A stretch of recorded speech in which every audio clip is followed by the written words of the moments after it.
প্রথমেই বলবো একেন বাবুর আমি বিরাট ভক্ত এবং একেন বাবুর এই সিরিজের একটা পার্ট হতে পারাটাই আমার কাছে খুব বড় পাওয়া। এবং আবারও বলছি, জয়দীপ মুখার্জি আমার শিক্ষাগুরু, তিনি আমাকে অভিনয় অনেকটা হাতে ধরে শিখিয়েছেন সেই গানের ওপারে অদ্বিতীয়া করার সময় থেকে।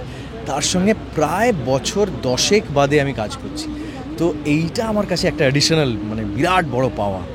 ভীষণ ভীষণ আনন্দ পেয়েছি কাজটা করতে এবং বেনারসে গিয়ে শুটিং করার ফলে এই ইউনিটের সঙ্গে এতগুলো দিন কাটানো দারুণ দারুণ এক্সপিরিয়েন্স।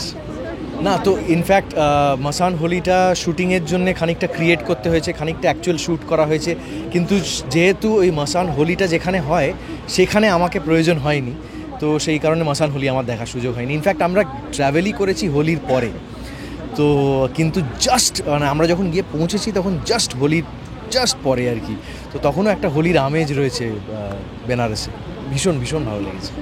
শুটিংয়ের মধ্যেই শুটিং যেই সব জায়গায় হচ্ছিল তার ফলে বেনারস দেখার সুযোগ হয়েছে এবং একটা দিন ছুটি ছিল, আমি আর দেবেশদা বেরিয়ে সারনাথ ঘুরে এসেছিলাম, তো বেনারসের সঙ্গে সঙ্গে সারনাথ দেখারও সুযোগ হয়েছে।